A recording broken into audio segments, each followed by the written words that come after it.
Mon mari et mon fils me brutalisaient et se moquaient de moi tous les jours. Alors, en secret, j'ai mis quelque chose dans leur nourriture. 30 minutes après qu'ils aient mangé, c'est arrivé. Dites-moi ce que vous pensez qu'il va se passer, votre opinion est très importante, et abonnez-vous à ma chaîne pour soutenir mon travail.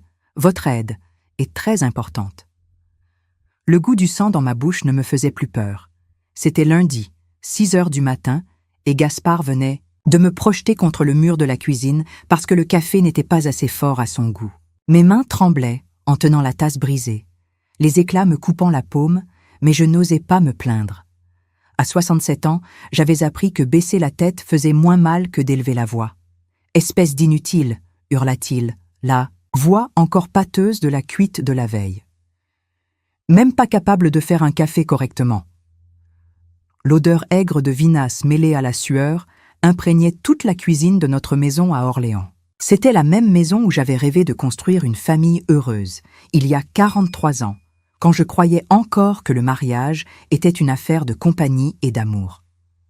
Antoine apparut sur le pas de la porte, les cheveux en bataille, riant de la scène comme si c'était un spectacle privé.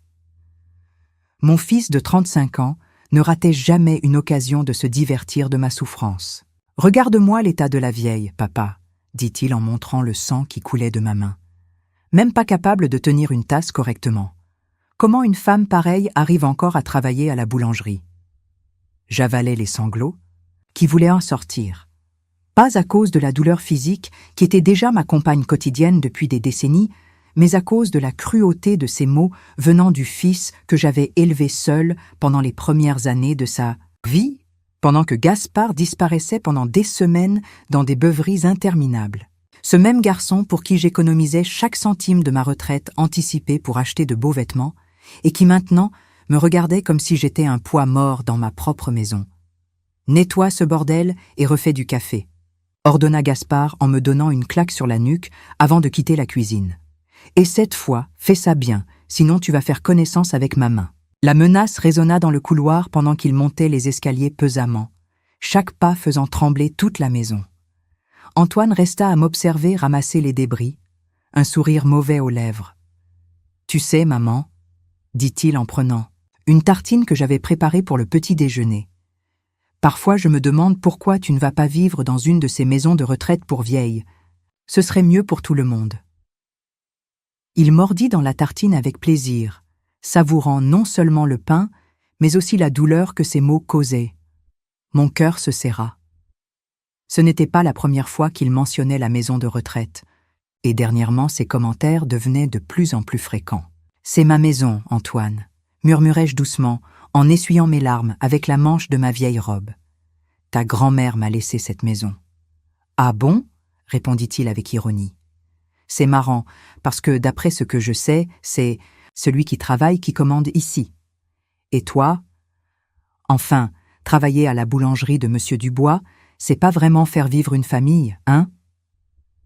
L'ironie de la situation me brisait le cœur. C'était moi qui me levais à 4 heures du matin tous les jours pour travailler à la boulangerie Saint-Georges, le seul établissement de la ville qui m'employait encore à 67 ans. C'était moi qui rentrais à la maison, après 8 heures, debout, à pétrir le pain et à servir les clients, juste pour cuisiner, nettoyer et laver les vêtements des 2 hommes qui me traitaient comme une bonne. Et c'était encore moi qui remettais tout mon salaire à Gaspard à la fin du mois, ne recevant en échange que des insultes et des coups. Antoine termina de manger et jeta l'assiette sale dans l'évier. « Ah, et encore une chose, » dit-il en s'arrêtant, sur le pas de la porte. « Ce soir, il y a du monde à la maison. Des copains à moi, alors tu fais un bon dîner et après tu disparais.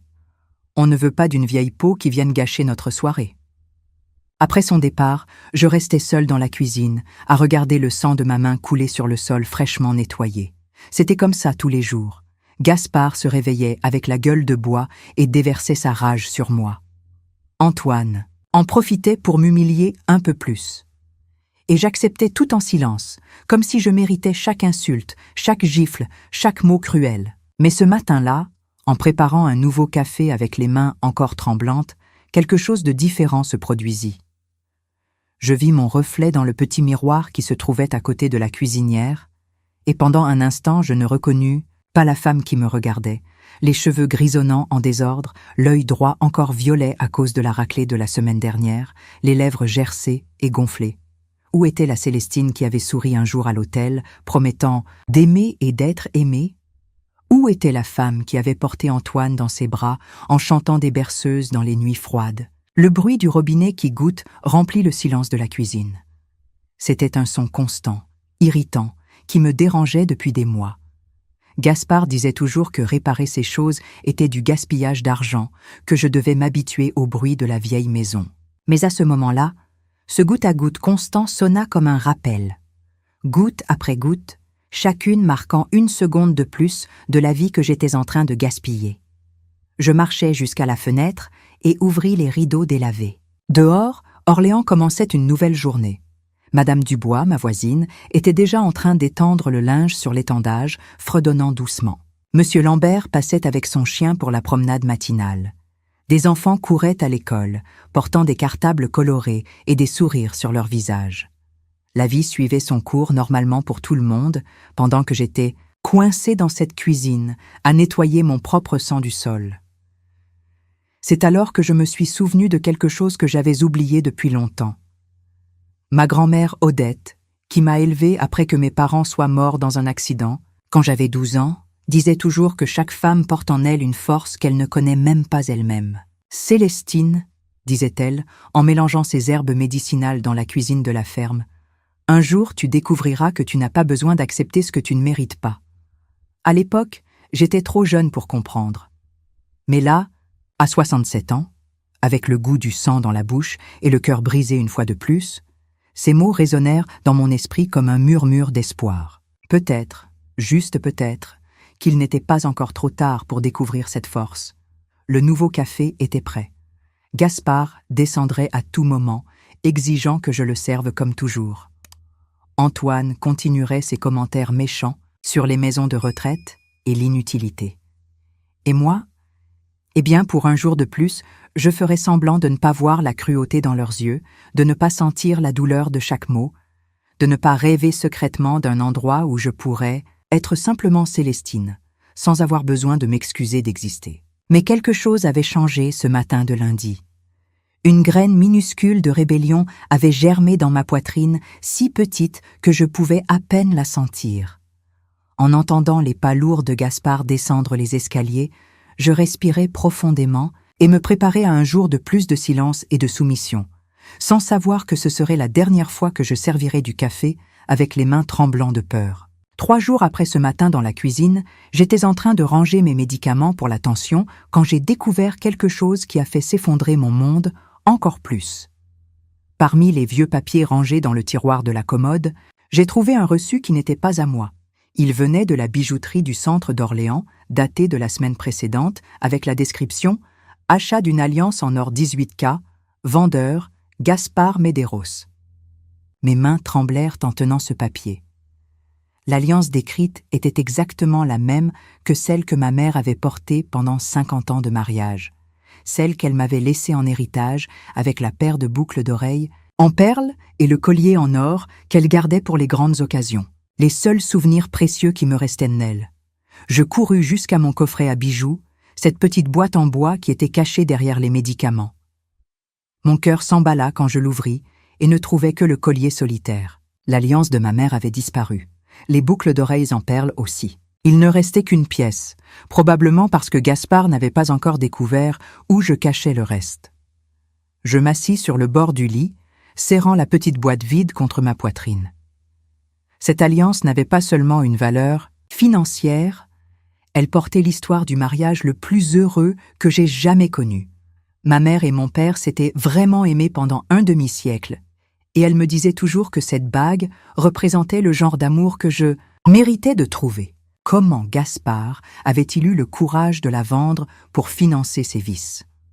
Le bruit de la porte d'entrée me tira de mes pensées. C'était Gaspard qui rentrait plus tôt du travail à l'entreprise de transport, probablement pour se préparer avant de sortir boire. Je cachai rapidement le reçu dans mon soutien-gorge et fis semblant de ranger les médicaments quand il entra dans la chambre. « Qu'est-ce que tu fais là ?» demanda-t-il, méfiant. Gaspard se méfiait toujours de tout, comme si j'étais capable de comploter quelque chose contre lui. « Je range juste les médicaments pour la tension », répondis-je doucement, sans le regarder dans les yeux. Le médecin a dit que je devais les prendre à l'heure. Il grogna et commença à se changer, jetant ses vêtements sales sur le sol pour que je les ramasse ensuite. C'est alors que je vis son portefeuille tomber sur la commode, ouvert, montrant une quantité d'argent qui ne correspondait pas au salaire qu'il gagnait. Il y avait plusieurs billets de 50 et 100 euros, plus d'argent que nous n'en avions vu à la maison depuis des mois. « D'où vient cet argent ?» demandai-je avant de pouvoir me contrôler. Gaspard se tourna vers moi avec une expression dangereuse. « Ça ne te regarde pas, espèce de fouineuse. » Il s'approcha et instinctivement je reculai d'un pas. « Tu veux savoir d'où vient l'argent ? Il vient de mon travail, de ma sueur, chose que tu ne connais pas. »« Mais Gaspard, cet argent… » commençai-je, mais il m'interrompit avec une gifle au visage. « Ferme ta gueule !» cria-t-il. « Pour qui tu te prends pour me questionner ? Une vieille inutile qui ne sert même pas à faire un café correctement ?» Antoine apparut sur le pas de la porte, attiré par les cris. « Qu'est-ce que c'est que ce… bordel ?» demanda-t-il. Mais quand il vit la scène, moi avec la main sur le visage douloureux et Gaspard avec les poings serrés, il commença à rire. Maman était trop curieuse, encore une fois. « Ta mère veut savoir la vie des autres », marmonna Gaspard en rangeant l'argent dans son portefeuille. « Elle croit qu'elle a le droit de mettre son nez où elle n'a pas été invitée. »« Bah, maman, » dit Antoine avec ce ton de fausse inquiétude que je connaissais bien, « tu ne devrais pas te préoccuper de choses que tu ne comprends pas. Ces questions d'argent sont trop compliquées pour ta tête. » La façon dont il me parlait, comme si j'étais un enfant ou une personne ayant des problèmes mentaux, me faisait plus mal que n'importe quelle gifle. Antoine était devenu un expert pour me rabaisser avec des mots, pour me faire sentir incapable et stupide. Ce soir-là, après que les deux soient sortis, Gaspard au bar et Antoine pour retrouver les copains qu'il avait mentionnés, je suis restée seule avec mes pensées et une douleur dans la poitrine qui allait au-delà du cou. Assise dans la cuisine vide, avec seulement le bruit du robinet qui goutte pour me tenir compagnie, j'ai commencé à assembler les pièces d'un puzzle terrible. L'argent supplémentaire dans le portefeuille de Gaspard. La disparition des bijoux de ma mère. Les commentaires de plus en plus fréquents d'Antoine sur les maisons de retraite et les maisons de repos. La façon dont les deux chuchotaient quand ils pensaient que je n'écoutais pas. C'est alors que je me suis souvenue d'une conversation que j'ai écoutée sans le vouloir la semaine précédente. Il était tard dans la nuit. J'étais allée à la cuisine boire de l'eau quand j'ai entendu des voix basses dans le salon. Gaspard et Antoine parlaient de régler le problème et de ne plus pouvoir assumer un poids mort. À l'époque, je pensais qu'ils parlaient des dettes de la maison ou d'un problème au travail. Maintenant, avec le cœur serré, je réalisais que le problème, c'était moi. Le lendemain, en travaillant à la boulangerie, je n'arrivais pas à arrêter de penser à cette conversation. Madame le maire, une cliente habituelle qui achetait toujours des baguettes le matin, remarqua ma distraction. « Célestine, vous allez bien, ma fille ?» demanda-t-elle en observant le nouvel hématome sur mon bras que j'essayais de cacher avec la manche longue. « Ce mari que vous avez… » « Tout va bien, madame le maire », mentis-je rapidement, comme je le faisais toujours. À Orléans, tout le monde savait ce qui se passait chez moi, mais personne ne posait jamais de questions directement. C'était comme s'il existait un accord silencieux selon lequel les problèmes domestiques devaient y rester à l'intérieur de la maison. Mais madame le maire était différente. Elle me regarda avec ses yeux malins de quelqu'un qui a beaucoup vécu et vu beaucoup de choses. « Célestine », dit-elle doucement, en regardant autour d'elle pour être sûre que personne d'autre n'écoutait. « Vous savez que vous pouvez compter sur moi si vous avez besoin de quelque chose, n'est-ce pas ?» Ces mots me prirent par surprise. Il y avait si longtemps que personne ne m'avait offert son aide que je ne savais même pas comment réagir. « Merci, madame le maire, mais tout va bien, vraiment. » Elle acheta son pain et partit, mais pas avant de serrer ma main avec force. « Souvenez-vous de ce que je vous ai dit, ma fille. Parfois, on a besoin d'aide pour voir ce qui est juste devant nous. » Quand je suis rentrée à la maison cet après-midi-là, j'ai trouvé Antoine en train de fouiller dans mes affaires.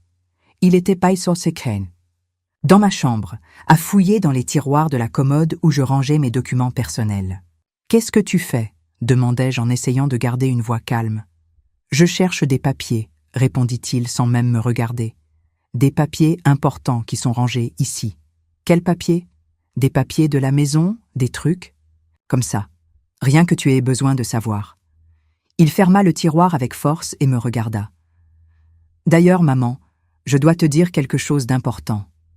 Mon cœur commença à battre plus vite. Quoi? Papa et moi avons discuté, et nous sommes arrivés à la conclusion que tu as besoin de plus de soins médicaux que ce que nous pouvons t'offrir ici à la maison. Il parlait lentement, comme s'il expliquait quelque chose à un enfant.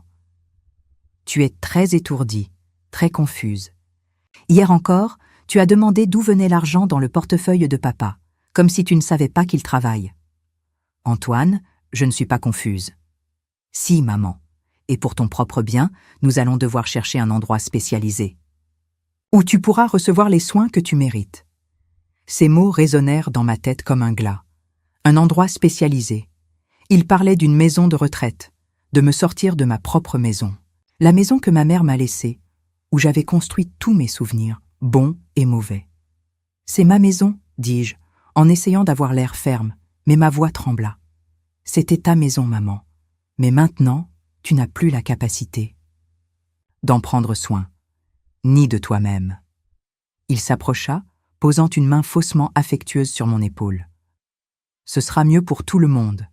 Tu auras des infirmières, des médecins, des personnes formées pour gérer ton problème. Cette nuit-là, allongée dans mon lit, je n'ai pas réussi à fermer l'œil. Les pièces du puzzle se sont enfin assemblées. Il prévoyait de me faire interner pour garder la maison. Gaspard vendait mes bijoux pour avoir de l'argent supplémentaire. Antoine cherchait les papiers de la propriété. Et moi, qui ai toujours cru que l'amour d'une mère et d'une épouse consistait à tout accepter en silence, j'ai finalement compris que j'avais été une imbécile pendant 43 ans. Mais il y a une chose qu'il ne savait pas. Je me souvenais encore de chaque recette que ma grand-mère Odette m'avait enseignée quand j'étais enfant dans sa ferme. Ma grand-mère Odette disait toujours que la nature donne à la femme tout ce dont elle a besoin pour se défendre, mais que la plupart oublient d'utiliser ses connaissances. Le matin qui a suivi cette terrible conversation avec Antoine, je me suis réveillée avec ces mots résonnant dans ma tête comme une prière ancienne. Je me suis souvenue de la fois où elle m'avait emmené cueillir des herbes dans le champ derrière la ferme quand je n'avais que 15 ans. « Regarde bien, Célestine », avait-elle dit en montrant une petite plante discrète. Celle-ci est la valériane. Elle a l'air inoffensive, mais elle a le pouvoir de calmer même l'homme le plus en colère. Et celle-ci, elle tenait une fleur délicate entre ses doigts. C'est la camomille. Quand elle est concentrée, elle peut faire dormir n'importe qui comme un bébé. Je me suis aussi souvenu de la mélisse, qui poussait à l'état sauvage près de la mare, et de la façon dont grand-mère Odette préparait des tisanes spéciales pour grand-père Sébastien les jours où il revenait nerveux du marché en se disputant avec tout le monde. Parfois, m'avait-elle confié un jour, un homme a besoin d'un petit coup de pouce de la nature pour se souvenir qu'il doit bien traiter sa famille. Pendant des années, j'ai cru que ce n'était que des superstitions d'une femme de la campagne. Mais ce matin-là, après avoir découvert les plans cruels de Gaspard et Antoine, les mots de ma grand-mère ont sonné comme un murmure d'espoir venu du passé. Je suis partie travailler à la boulangerie comme d'habitude, mais en chemin je me suis arrêtée à la pharmacie Saint-Jean, où Madame Michaud préparait des remèdes maison depuis plus de 20 ans. Elle me connaissait depuis mon enfance et a toujours été gentille avec moi, même dans mes pires jours, quand les hématomes étaient difficiles à cacher. « Bonjour Célestine », me salua-t-elle avec un sourire inquiet. « Comment allez-vous, ma chère ?»« Bonjour, Madame Michaud, je vais bien, je crois. » Je pris une profonde inspiration, préparant le mensonge que j'avais répété en chemin. « Auriez-vous des herbes calmantes ? Je suis très nerveuse ces derniers temps, avec cette tension artérielle. Vous savez comment c'est. »« Bien sûr, ma fille. J'ai de la valériane, de la camomille, de la mélisse. Elles sont toutes naturelles, elles ne font aucun mal. » Elle commença à séparer de petits sachets avec les herbes séchées. « Vous pouvez faire du thé ou les utiliser en petite quantité dans la nourriture. Ça aide beaucoup avec l'anxiété. » J'achetais les 3 herbes en payant avec les quelques euros que je réussissais à cacher de mon salaire. Madame Michaud m'expliqua comment les préparer et les utiliser, sans se douter de rien. Pour elle, j'étais juste une dame âgée qui essayait de prendre soin de ses nerfs. À la boulangerie, pendant que je pétrissais le pain et que je servais les clients, mon esprit bouillonnait de possibilités. Si les herbes fonctionnaient vraiment comme le disait ma grand-mère, peut-être que je pourrais avoir quelques jours de paix pour mieux réfléchir à ce que je devais faire. Peut-être que je pourrais en découvrir davantage sur leur plan sans me faire frapper. Monsieur Dubois, le patron de la boulangerie, remarqua ma distraction. « Célestine, vous allez bien aujourd'hui. Vous avez l'air pensive. »« Oui, monsieur. Dubois. Juste un peu fatigué. » C'était un homme bon, qui m'avait embauché quand personne d'autre ne voulait employer une femme de mon âge. Parfois, je pensais à lui raconter mes problèmes à la maison, mais je me retenais toujours. Je ne voulais pas causer de problème, ni perdre le seul endroit où je me sentais utile. Pendant le déjeuner, je suis rentrée à la maison et j'ai trouvé les deux en train de dormir. Gaspard était vautré sur le canapé du salon, ronflant, bruyamment, et Antoine dans sa chambre. C'était le moment idéal pour commencer mon expérience. J'ai commencé doucement en ajoutant une pincée minuscule de valériane dans le café que Gaspard boirait à son réveil. Mon cœur battait si fort que j'avais peur qu'il ne l'entende depuis l'autre pièce. Je n'avais jamais rien fait de tel. Auparavant, je n'avais même jamais pensé à réagir d'une manière ou d'une autre. Quand Gaspard se réveilla, vers 3 heures de l'après-midi, je préparais le café exactement comme il l'aimait, fort, avec 2 cuillères de sucre. J'observais nerveusement pendant qu'il le buvait, en attendant une réaction immédiate. Mais il ne se passa rien d'autre que le grognement habituel concernant le goût. Ce n'est que plus tard, alors qu'il se préparait à sortir au bar comme il le faisait tous les soirs, que je remarquais quelque chose de différent. Il était plus lent, bâillant constamment, se plaignant de se sentir bizarre. « Ça doit être cette grippe qui traîne en ville », murmurai-je en feignant l'inquiétude. « Tu ne devrais pas sortir aujourd'hui. »« N'importe quoi, grogna-t-il, mais je vis que ses paupières étaient lourdes. C'est juste de la fatigue due au travail. » Malgré tout, il sortit. Mais il revint seulement 2 heures plus tard, ce qui n'arrivait jamais. Gaspard avait l'habitude de passer toute la nuit dehors, revenant à l'aube ivre et violent. Cette nuit-là, il arriva en titubant, pas à cause de l'alcool, mais à cause du sommeil. « Je ne sais pas ce qui m'a pris, » dit-il en montant les escaliers lentement. « Je suis mort de sommeil. » Pour la première fois en 43 ans, Gaspard dormit toute la nuit sans me déranger, sans cris, sans coups, sans exigence. Je me suis allongé sur notre lit en écoutant seulement sa respiration lourde et régulière, et pour la première fois depuis des décennies, je me suis senti en sécurité dans ma propre chambre. Le jour suivant, je décidai de tester avec Antoine aussi. Je préparai son petit déjeuner avec une petite quantité de camomille mélangée dans le lait. Il but normalement, se plaignant comme toujours que le café était faible, mais une demi-heure plus tard, il bâillait à la table de la cuisine. « Quel sommeil bizarre !» murmura-t-il en se frottant les yeux. « Je crois que je vais faire une sieste, avant de sortir. » Antoine monta dans sa chambre et dormit pendant 5 heures de suite. 5 heures de paix absolue pour moi. 5 heures sans insultes, sans commentaires méchants sur les maisons de retraite, sans menaces. Pendant ces moments de tranquillité, j'en profitais pour fouiller dans les papiers de Gaspard qui étaient rangés dans un tiroir du bureau. C'est alors que je découvris quelque chose qui glaça mon sang. Parmi les factures impayées et les vieux reçus, je trouvais un document de la mairie concernant l'évaluation des biens immobiliers pour vente forcée. Notre maison, la maison de ma mère, était en cours d'évaluation pour le remboursement des dettes. Gaspard avait utilisé notre propriété comme garantie pour des prêts dont je ne savais même pas l'existence.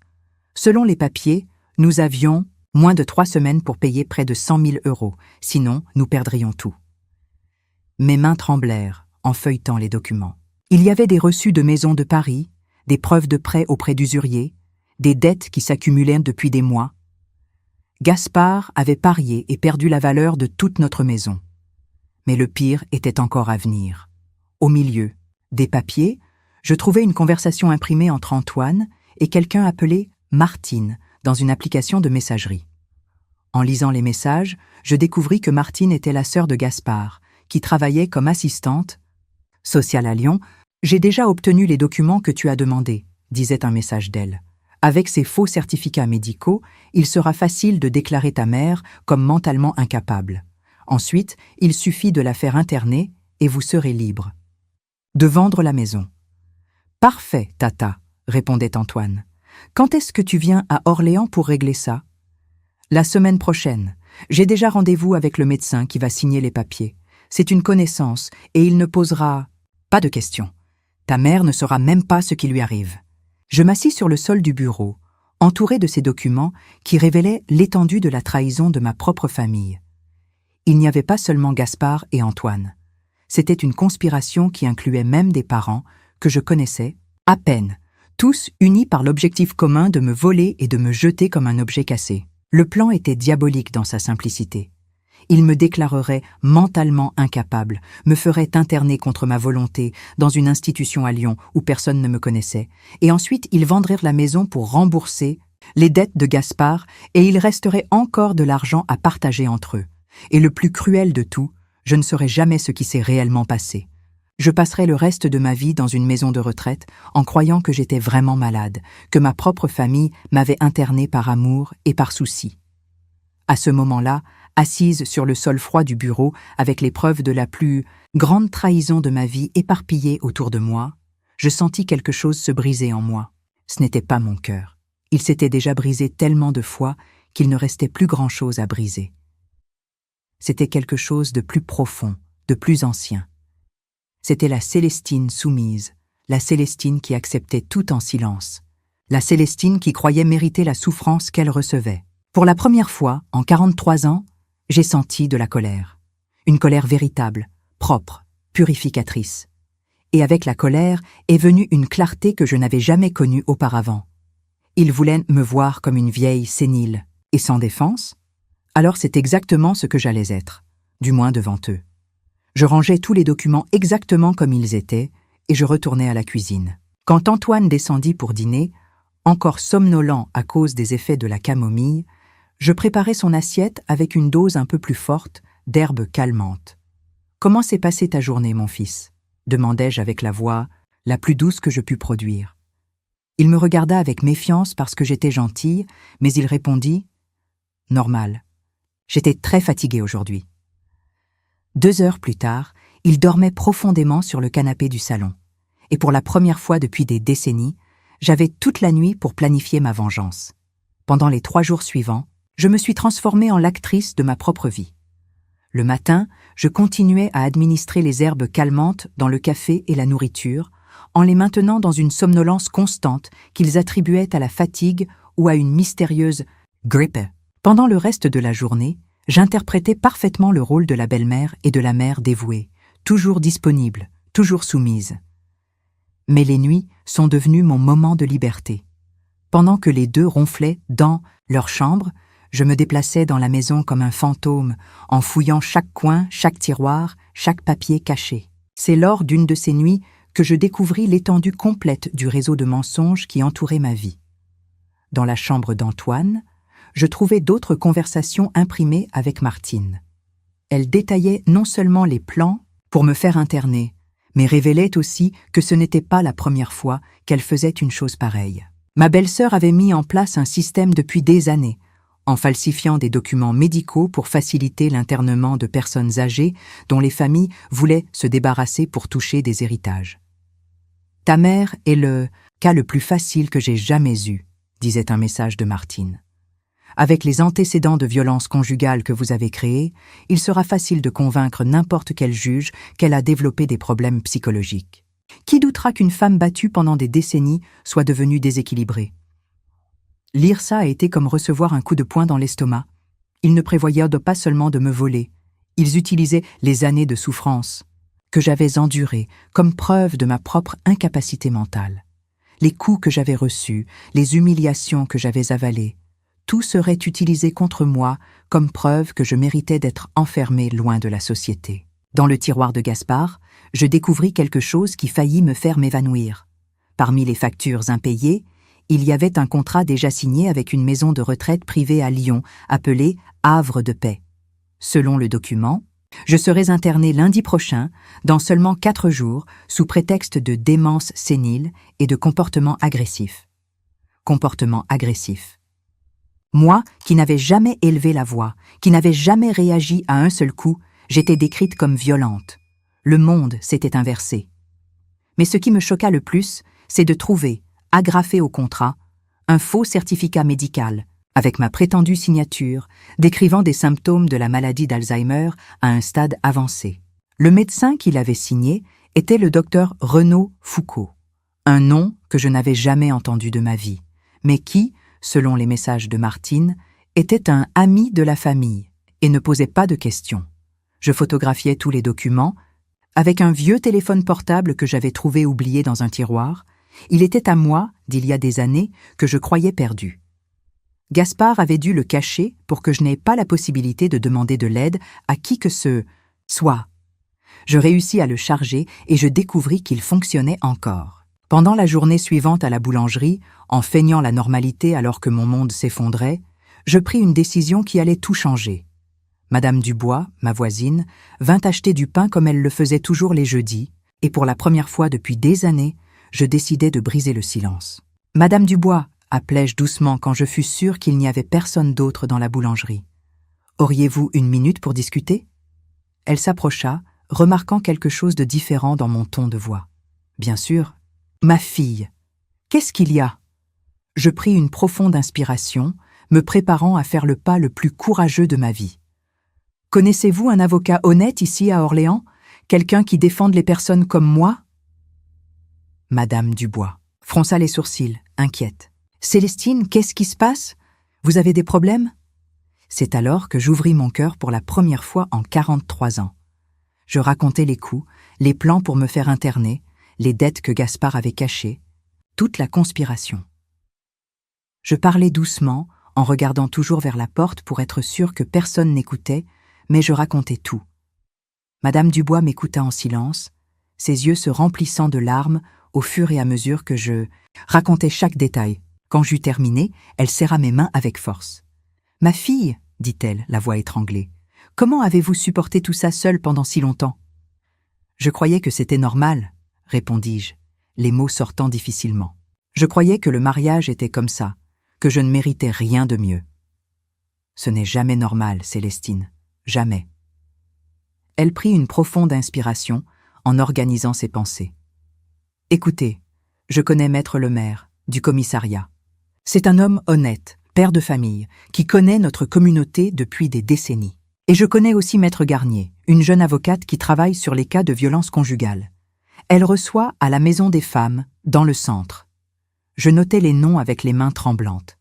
C'était surréaliste de prévoir de dénoncer ma propre famille, mais il n'y avait plus de retour en arrière.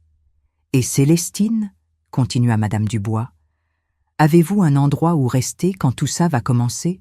Parce que ça va être dangereux de continuer à vivre dans cette maison quand ils vont découvrir que vous savez tout. » Je pensais à ma cousine Noémie, qui vivait à Clermont-Ferrand. Nous ne nous parlions pas depuis des années, mais elle m'a toujours bien traitée lors des réunions de famille. Peut-être qu'elle m'hébergerait jusqu'à ce que je règle ma situation. Cette nuit-là, après avoir servi le dîner avec une dose supplémentaire d'herbes calmantes, j'attendis que les deux s'endorment et j'appelais Noémie depuis le téléphone fixe de la cuisine en parlant très doucement. « Noémie, c'est Célestine, ta cousine d'Orléans. »« Célestine, quelle surprise! Comment vas-tu, cousine ?» Sa voix affectueuse m'apporta un soulagement instantané. Je racontais une version abrégée de la situation, sans entrer dans trop de détails. Je dis seulement que j'avais de sérieux problèmes avec Gaspard et Antoine et que j'avais besoin d'un endroit où rester pendant quelques jours. « Bien sûr que tu peux venir ici, » répondit-elle sans hésiter. « Ma maison est ta maison, tu le sais. Quand comptes-tu venir ? Peut-être à la fin de la semaine, si ce n'est pas trop te demander. » « Ce n'est pas du tout te demander. Ce sera bien d'avoir de la compagnie. Et Célestine, tu vas bien ? » Ta voix semble différente. « Je vais bien, cousine. Je t'expliquerai tout mieux plus tard. » Le jour suivant, vendredi, je pris mon courage à deux mains et me rendis à la Maison des Femmes pour voir Maître Garnier. C'était un petit bâtiment. Dans le centre-ville, un endroit devant lequel je passais tous les jours, mais je n'avais jamais eu le courage d'entrer. La réceptionniste me reçut avec gentillesse et me conduisit dans une pièce où une femme d'une quarantaine d'années, aux cheveux courts et au regard déterminé, m'attendait derrière une table remplie de dossiers. « Madame Célestine ?» Asseyez-vous, s'il vous plaît. Madame Dubois m'a appelé hier pour me raconter un peu votre situation. Je suis venue ici aujourd'hui spécialement pour discuter avec vous. Pour la deuxième fois en 2 jours, je racontais toute mon histoire. Mais cette fois, je montrais aussi les photos des documents que j'avais prises, les preuves des dettes, du plan d'internement, des conversations avec Martine. Maître Garnier examina tout avec une attention professionnelle. « Madame Célestine, dit-elle quand j'eus terminé, votre situation est grave, mais nous avons suffisamment d'éléments pour renverser complètement cette situation. Nous allons enregistrer une plainte détaillée, demander des mesures de protection urgentes et surtout, nous allons empêcher cet internement forcé. Mais ils vont découvrir que je les ai dénoncés. C'est pourquoi nous allons agir rapidement et de manière coordonnée. Vous allez quitter la maison avant qu'ils ne sachent quoi que ce soit, et quand ils recevront la convocation, vous serez déjà protégés par la justice. » Je sortis de ce bureau avec une sensation étrange dans la poitrine.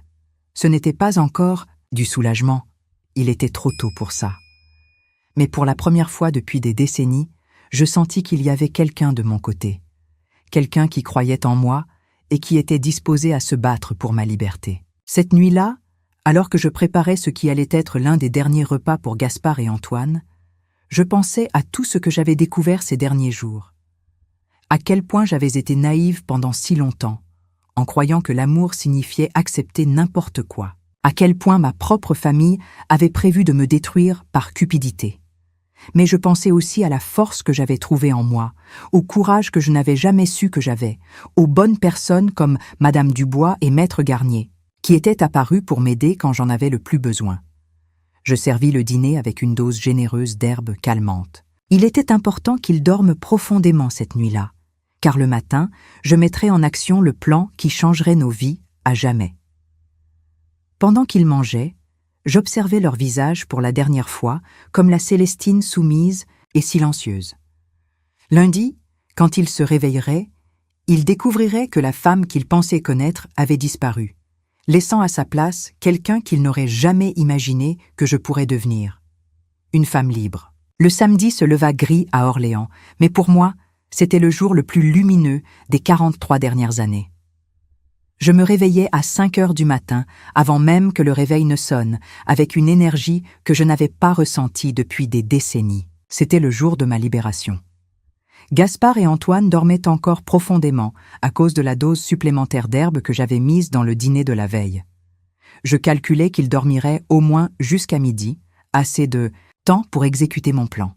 Je préparais le petit déjeuner comme je le faisais toujours, mais cette fois avec une quantité de valériane et de mélisse qui les ferait dormir pendant des heures. Je laissais tout préparer sur la table de la cuisine avec un simple billet. Je suis partie tôt travailler. Je reviens dans l'après-midi. Célestine. C'était un mensonge, bien sûr. Je ne reviendrai jamais dans cette maison comme Laïa. Femme que j'avais été. Je préparais une petite valise avec l'essentiel. Quelques vêtements, mes médicaments, les quelques documents personnels que j'avais réussi à réunir et le collier de ma mère qui restait. Je gardais aussi le vieux téléphone portable avec toutes les photos des preuves que j'avais recueillies. À 7 heures du matin, je marchais pour la dernière fois jusqu'à la boulangerie, mais cette fois pour dire au revoir à Monsieur Dubois. Je le trouvais déjà en train de travailler, en préparant les pains du jour. « Monsieur Dubois, dis-je, en essayant de garder une voix ferme, j'ai besoin de vous parler. » Il remarqua quelque chose de différent dans mon ton et arrêta ce qu'il était en train de faire. « Qu'est-ce qu'il y a, Célestine? Il s'est passé quelque chose? » « Je vais devoir arrêter de travailler ici. C'est une situation familiale? Compliquée. » Je ne réussis pas à raconter toute la vérité, mais il méritait au moins une explication partielle. Monsieur Dubois m'observa avec ses yeux bienveillants qui voyaient toujours au-delà des apparences. « Ça a un rapport avec les hématomes que vous essayez toujours de cacher ?» Ma surprise dut être évidente, car il continua. « Célestine, je sais que vous souffrez à la maison depuis des années. Tout le monde dans la ville le sait, mais personne n'a jamais su comment vous aider. Vous avez toujours nié quand quelqu'un vous posait des questions. » Des larmes coulèrent sur mon visage. « C'est que je croyais que je le méritais, Monsieur Dubois. Je croyais que c'était comme ça. Ce n'était jamais comme ça, ma fille. Et si vous prenez une décision maintenant, je ne peux que dire une chose. Vous avez mon soutien total. Il prit une enveloppe dans le tiroir du comptoir. Voici votre salaire de la semaine, plus un supplément, pour vous aider avec ce dont vous avez besoin. Je sortis de la boulangerie avec le cœur serré, mais aussi avec la certitude qu'il y avait de bonnes personnes dans le monde, des personnes qui se souciaient vraiment de moi. À 9 heures du matin, je retrouvais Maître Garnier au commissariat. Le commissaire Lemaire, un homme d'une 50aine d'années avec l'air d'un père protecteur, me reçut avec sérieux et respect. « Madame Célestine, dit-il, nous allons enregistrer votre plainte maintenant et prendre toutes les mesures nécessaires pour vous protéger. Maître Garnier m'a déjà expliqué la situation. Pendant 2 heures, je racontais tout à nouveau, cette fois officiellement. Je montrais les photos des documents, j'expliquais les herbes que j'utilisais pour me protéger, je racontais le plan d'internement forcé qui aurait lieu lundi. Ce que vous avez fait avec les herbes est de la légitime défense, m'assura le commissaire Lemaire. Il n'y a rien d'illégal à utiliser des plantes médicinales pour se protéger contre des agresseurs. Au contraire, cela montre que vous étiez lucide et capable tout le temps. À 11 heures du matin, tout était prêt. Des mandats d'arrêt préventifs furent émis contre Gaspard et Antoine pour tentative d'escroquerie, falsification de documents et violence conjugale. Il y avait aussi un mandat d'arrêt pour Martine à Lyon, pour association de malfaiteurs et falsification de certificats médicaux. « Nous allons chez vous maintenant, dit le commissaire Lemaire. Il est important que nous arrivions avant qu'il ne soit complètement réveillé. » Le voyage de retour à la maison fut surréaliste. J'étais sur la banquette arrière de la voiture de police, mais pas en tant que criminel. J'étais une victime protégée. Pour la première fois depuis des décennies, je sentais que la loi était de mon côté. Quand nous arrivâmes, nous trouvâmes Gaspard titubant dans la cuisine, encore étourdi par les effets des herbes. Il avait bu le café que j'avais laissé préparer, ce qui intensifia sa somnolence. Antoine était encore dans sa chambre, en train de ronfler. L'expression de Gaspard, quand il vit les policiers, fut une totale confusion. « Qu'est-ce qui se passe ici ?» « Gaspard Medeiros, dit le commissaire Lemaire. Vous êtes arrêté pour tentative d'escroquerie, violence conjugale et falsification de documents. » Pendant que les policiers lui expliquaient ses droits, je vis mon mari me regarder avec un mélange d'incrédulité et de colère que je n'oublierai jamais. « C'est toi qui as fait ça, espèce de... » « Attention à vos mots, interrompit le commissaire Lemaire. Madame Célestine est sous la protection de la justice maintenant. Antoine fut réveillé et eut une réaction encore plus violente. Il essaya de tout rejeter sur moi, il dit que je mentais, que j'étais une vieille folle qui inventait des histoires. Mais quand le commissaire Lemaire montra les photos des documents qu'ils avaient eux-mêmes préparés, son arrogance s'effondra. « Comment as-tu réussi à avoir ça ?» demanda-t-il en me regardant avec une haine pure.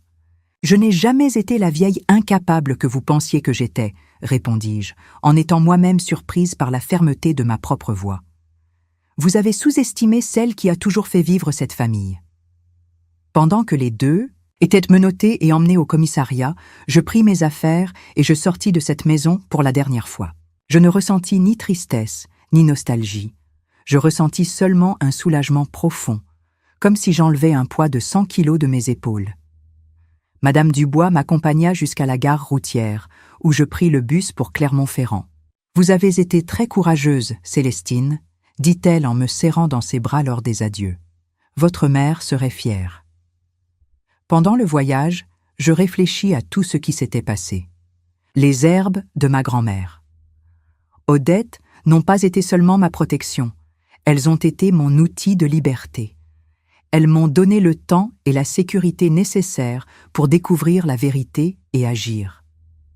Noémie me reçut avec une affection sincère à Clermont-Ferrand. Quand je lui racontais toute l'histoire, elle pleura avec moi et dit que je pouvais rester chez elle aussi longtemps que j'en aurais besoin. 3 mois plus tard, je reçus un appel de Maître Garnier avec des nouvelles qui changèrent tout. Gaspard et Antoine furent condamnés à 5 ans de prison chacun. Martine perdit son titre professionnel et fut également arrêtée. Le médecin qui signait les faux certificats fut radié de l'ordre des médecins. Mais le plus important, je récupérai ma maison. Toutes les dettes contractées par Gaspard furent annulées par la justice car elles avaient été contractées. à mon insu et en utilisant de faux documents. La propriété revint complètement à mon nom. « Voulez-vous retourner à Orléans ?» demanda maître Garnier. Je réfléchis un instant. Cette maison gardait 43 ans de souffrance, mais elle gardait aussi les souvenirs de ma mère et de mon enfance heureuse. « Oui, répondis-je. Mais maintenant, je vais revenir en tant que maîtresse de ma propre vie. Aujourd'hui, à 67 ans, je me réveille tous les matins dans ma cuisine sans peur. Gaspard et Antoine ont encore 3 ans de prison devant eux. Quand ils sortiront, ils découvriront que la femme qu'ils ont connue n'existe plus. J'ai transformé une partie de la maison en un petit cabinet où j'enseigne à d'autres femmes les plantes médicinales et leurs droits. Madame Dubois est devenue ma partenaire dans ce projet. Nous aidons gratuitement les femmes qui traversent ce que j'ai traversé. L'alliance de ma mère a été récupérée par la police et est de retour à mon doigt, non pas comme symbole de soumission, mais comme souvenir que l'amour véritable ne fait jamais mal. Parfois, quand j'arrose mon jardin d'herbes médicinales, je me souviens de ma grand-mère Odette et de combien elle avait raison. Toute femme porte en elle une force qu'elle ne connaît même pas elle-même. Il m'a juste fallu 43 ans pour découvrir la mienne. Ils voulaient me voir comme une vieille sénile et sans défense. Au final, ils ont découvert que j'étais juste une femme qui avait enfin appris à s'aimer elle-même. Et ça, j'ai découvert, est l'arme la plus puissante que quiconque puisse avoir.